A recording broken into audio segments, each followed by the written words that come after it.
to our chat. An impromptu meeting on a Sunday afternoon at 4 o'clock. Thank you very much. 3:30. Very welcome. Thank you for having me. Where are you? I'm at home, actually. Oh, really? Where's that? That's near Paris, about 15 minutes away by train from Paris. Right. So northern France. I should take these headphones off because I can't hear you very well. That's fun. That's fantastic. And you've just been on holiday. I've been watching videos of you scuba diving under the ice. Yes, that was quite an experience and quite thrilling thing to do. I've always wondered what it felt to be under the water with the ice on top of us. So that was really something special to do. And we were able to do that with a couple of friends. So that was really, really interesting and amazing to be under really cold water, but feeling nothing because of the equipment we had. So it was just enjoying and seeing things that I dreamed of seeing since I was a kid. What could you see? One thing off my bucket list. What could you see? Did you see fish? Did you see anything like this? I didn't. Some of my friends saw trouts. Yes. Trout. Yes. Trout. Right? Yes. Trout. Yeah.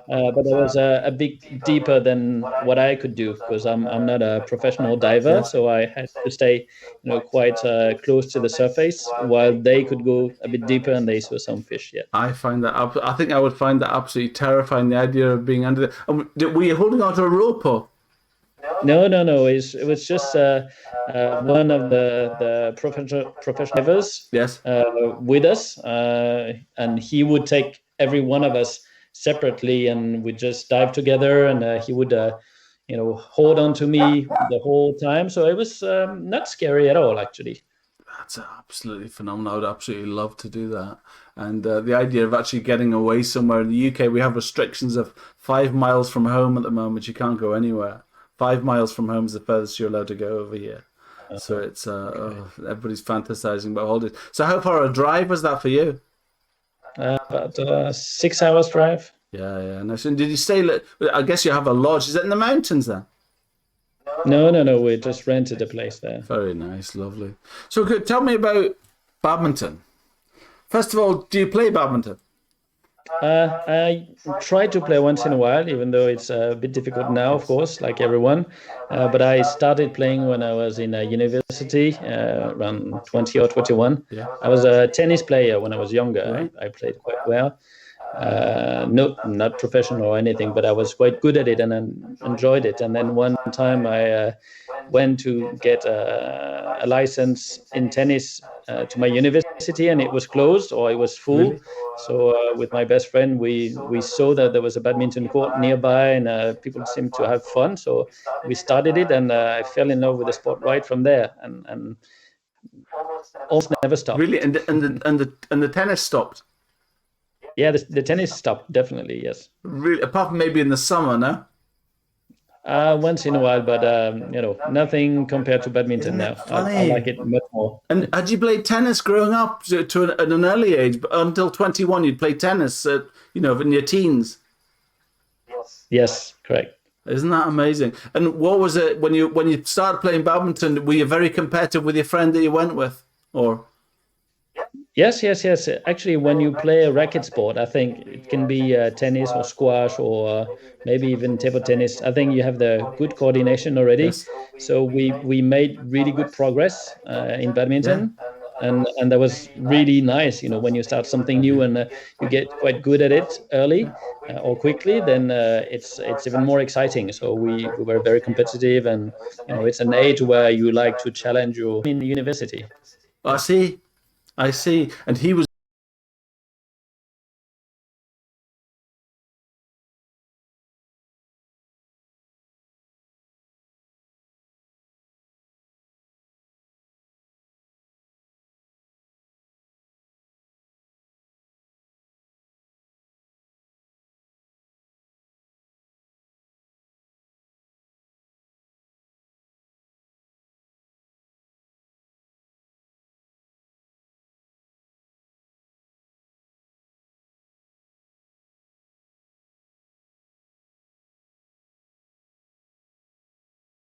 maybe a badminton player and had played it before and got you into it, was it? No. He was also, we started together. So that's the thing. We started something new together, which was really nice. Yeah, fantastic. So tell me, that's amazing. That's where your love of badminton started. So how long ago was that? That was how long? Sorry, if you don't mind me asking, how old are you now? I'm 48, so that was 27 or 28 years ago, a long time ago. And how did the charity come on, Solibad? Where did this come from? That was 10 years ago, so a bit closer to now.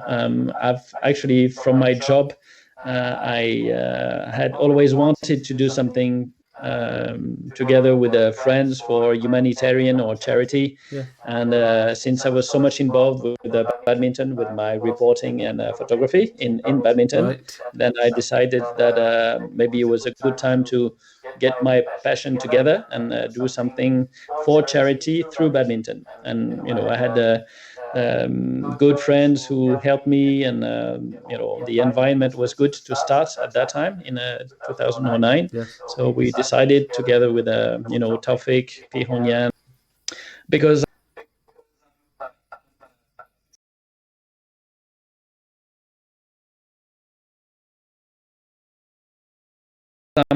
I'm a photographer and reporter. This is my education. I see.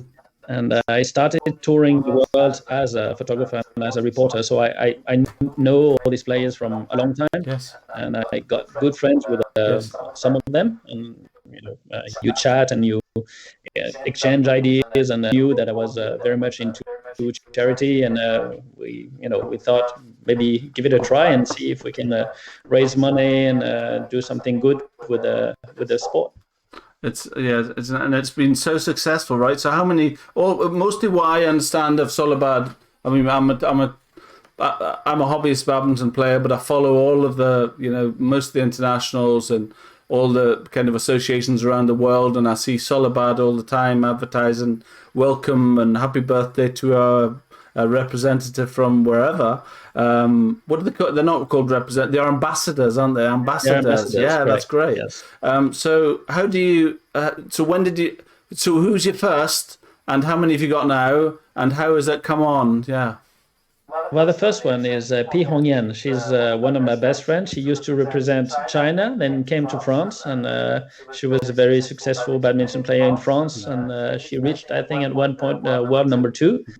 So she was quite famous, and we were very close because I've met her when I started doing reporting. So there was we basically started our careers together. Her as a player and me as a reporter. So we were very close. And we decided to do something together. So she became the main ambassador, the global ambassador.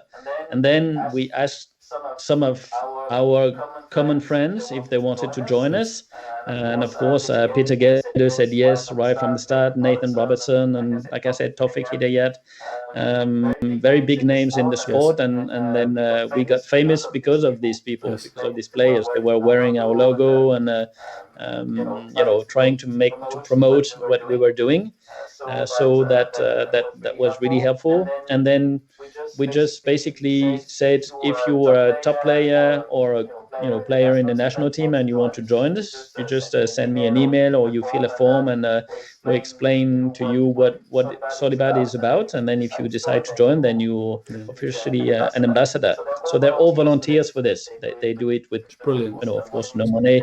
They try to raise money for the charity, and that makes it a big family now. Yeah. So that conversation that happens between the athletes and yourself, that initial conversation, could you kind of tell us what that is? What you'd say to them, I suppose, to a new athlete coming to you, what would you say?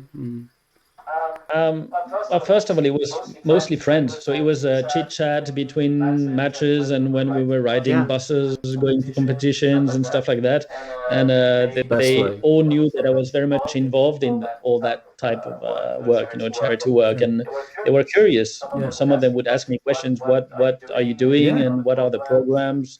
What do you do with the money? And then, for some of them, it was a bit of a way to give back to the sport, even though we don't do development, we do only charity. But it was a good way for them to help the kids that they see sometime, from time to time in their travels, but they don't really have the time to help.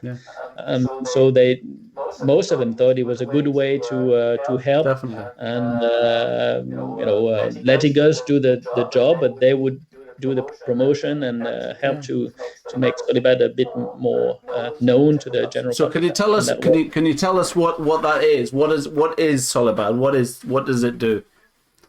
Okay, so Solibad, to understand, it's solidarity in badminton. see. And what we do is, the slogan behind Solibad is badminton without borders, a bit like the French doctors, Médecins Sans Frontières, doctors without borders. Right. So what we do, we use the badminton community to raise funds, Yes. and then we pick some projects, or we create some projects a bit of everywhere around the world, mainly for children with difficult backgrounds or problems, people in the need, but mostly children. And then we work together with local charities, because they're on site and they know what they should be doing to help the kids in the most efficient way. Yes. And then we bring them support and financial support, or rackets when we collect rackets, or we work together so that their programs grow. And that's what we do. We have about 10 running programs now, a bit of everywhere. And some needs a lot of money, some needs rackets and shoes, and each of them is very different, but we want to keep them small but efficient, rather than distribute a lot of money everywhere and not knowing what it's for. We try to look for very perennial, or something that lasts for a long time. Yes. And that's something that's going to have a long-lasting effect on Right. that, not a short-term thing, kind of a I understand. And we do short terms sometimes. Once in a while, there is something that we do for kids that helps just for one time. But we also have these longer terms programs that we're keen on keeping. And is there any specific areas that how does an organization come to you? How do they find out about you? And is it all is I guess it's always about badminton, about providing badminton. Not always. Really? No. Really? We have badminton programs, but we have programs that have nothing to do with the sport. Really? In Uganda, for instance, we help children in a remote village that have very little means and hardly any water or electricity. And this community is led by a pastor, and they help children and families that have been struck by AIDS, because there it's quite it's a very bad situation for these kids and families. So we give them support and help for education of the kids. And of course, badminton, we bring the rackets when we went there for the first time, and they loved it. But the program in itself has nothing to do with Really? badminton. Wow, there you go. It just shows you what I know. There you are. I'm so glad I asked. And isn't it? So it's obviously well received. And how many ambassadors are there now, Raphael? Now we have about 70 to 80. Wow. Yeah, something like that. And they come from everywhere. We have some from Mexico, from Austria, from Scotland, from Indonesia. I mean, everybody who's in the national team can be an ambassador. Before, we restricted one per country, but we felt like it was not really fair, because there are some countries where you have 4 ambassadors and they do an amazing job, and we felt it wasn't really fair to just have only one. And then other countries where we have no one interested, so we didn't want to have someone for one country if there's no real interest. No, I don't think anybody would begrudge you having another representative in the country. I don't think it's about that, is it really? No, it's about working together, and it's even more efficient when there are more than one in one country. Then they can do work together, charity matches together, and work together to make things better and more lively and more fun. Who is there in the UK, can I ask? In the UK right now, Jess Perth. Good. Yeah. Or Prue. I don't know how you pronounce her name. That's right. Jess.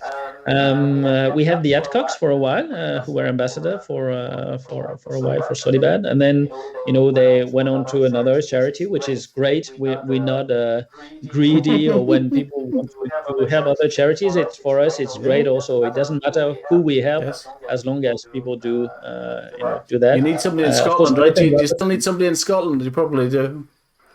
Actually, one of our best ambassadors is from Scotland, Kirsty Oh, Gilmore. brilliant! Really? She is amazing, and she's helped us a Good. lot, and she's very keen on helping whenever we launch a campaign. She's right, amongst the first one to join, and she's really an amazing athlete and women as As a as role model. a person, as a human being. She's really really She's a helpful great for us. role So model we're for the grateful. sport, isn't she? For sure. Yes, That's definitely. absolutely brilliant. Yes. And can you tell me how us mortals, us mortal badminton players can help Solibad? Well, there's many ways. There's one thing that we call the Solibad Charter. So if you're part of a club or a group, you can get your club to sign the charter, and that means that basically you try to join campaigns throughout the year when we try to raise funds or to bring attention to something specific, or share our news, or buy our goodies, or put our logos on your Yeah, I like this. I like interclub the stringing. matches. Tell us about the stringing campaign. I think it's a great idea. The stringing companies, we have we our logo is designed as as a kid writing, Yes. and then we kept just the S of this writing, and we asked the stringers to actually Stencil it. go when they go into tournaments, or when they actually receive rackets to restring them, is to design our S on the racket, and it's the shape of a young boy with a with his eyes, and it's a big S also, so it's quite fun. Good. And we hope that the promotion will be better with these S's on the rackets, and get better known through this. And am I right in saying that? So basically, they maybe they put a pound in, you add a pound to the fee, and then that pound Correct. becomes a charity donation to Solibad, right? That's Yes. great. That's correct. That's the stringers. They ask the people who won the yes to make a donation of £1 or €1 for our friends, and then they collect it through the year, and then they would send it back to us whenever, after a year or Yeah, something. wow. And what does the future hold at Solibad? What's your future plans? Do you think is there anything? I'm also interested to know how it's changed over the years from your initial inception of the idea of when you started something that you maybe thought, I'm going to start something, I wonder if it'll be successful, and now, is there things that you've started with has your vision changed massively? Is the direction changed a lot, or? No, not at all. I mean, we started this with friends, players and friends who are in the board now. There's 11 of us, and we said we do that for fun. We want to make a difference in some of the kids' lives, but we most of us thought that we try and we do what we can. We're all professionals, and we have a little time, and we're all volunteers doing this. But we figured whatever we can do, we'll do it, and we set ourselves no limits. And it's still the same now, 10 years on. Whatever we do it with all our hearts, but sometimes it's quite artisanal, and it's not professional, because we don't have the resources to put into the some professional competence. But I feel like we are still in the same mindset, where doing it with all your heart makes a difference. And we've managed to, in 10 years, I think we've raised €275,000, which is, I think, quite a lot. Fantastic. It's like a quarter million of euros. Yes. So, with that simple idea of trying to do something with badminton friends, it's I think we can be quite proud of Definitely. what we achieved. I also think the if you were to equate that financial terms of €250,000 euros into the areas where you're putting that money, that's worth a lot more money, if you understand what I mean. That's probably equivalent of millions of pounds in these countries where the money's going, which is such respect to you.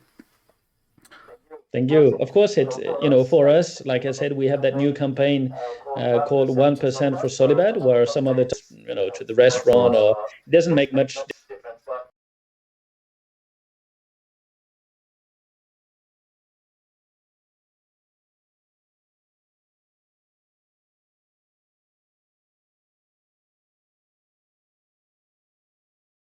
difference. But I can tell you that on site, that same 1% makes a huge difference to 5, 10, 20 kids. So it's all a matter of knowing what we in the Western world or in the rich part of the world, we put into the effort and the money we put into these programs, and then the benefits from on site, which is when you see it, you don't believe how much we can do with a little means. So that's why we work also with a local organization, because they know exactly what the kids need, and how to make it very efficient and not waste any money, and that make, I think, our program successful, because whenever we send some financial support, it's really spent well, and it's very efficient. Is there anything that people can do with equipment that they have? Kind of, I don't know if you've ever done anything along those lines with old equipment and that kind of thing. Yes, definitely. In France, we have that. It's now like a tradition for all the big events, the national championships, the cups, the interclub leagues, and everything. We asked everyone to bring either shoes or rackets. Yeah, really. Then we stock them, and then we send it to some of our programs in Indonesia, Brazil, the badminton programs, and it's worked well. Of course, now it's more difficult because sending and shipping is either expensive or not possible because of the pandemic.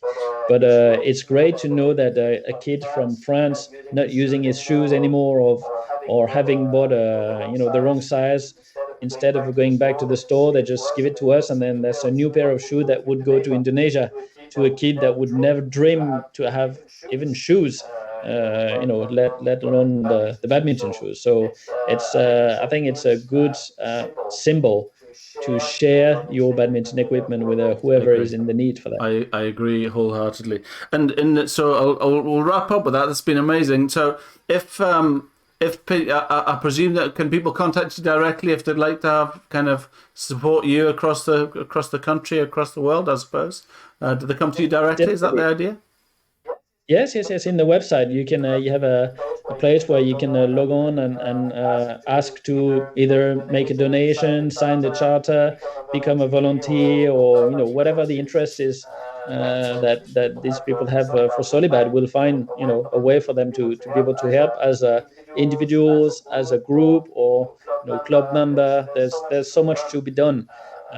So we try to get everybody on board, and everybody can do so much, of course, because everyone is busy and have little time, but every help counts and makes a difference. That's absolutely fantastic. And the final closing question I ask everybody is, what is it you love as a badminton player? What is it you love about badminton compared to other sports? I think there's so many different things that makes badminton special. That make badminton special. I would say, first of all, the speed. That's really cool. I love the speed. The fact that you can play for maybe half an hour and you drained out, you're so tired after only half an hour of play. Not many sport can do that. Maybe squash or boxing, but badminton is fun. It's very easy to start. I think you can have fun very early on in the sport, which is good. Another great thing is that you can play with different age groups. You can play with I play with my kids. I can play with people in older, and it's mixed also. Men and women can play together. That's not so many sports that can do that. So there's really a lot of good sides to this sport. Yeah, we love it. Raphael, Sachetat, thank you very much. That's awesome. Thank you for your time.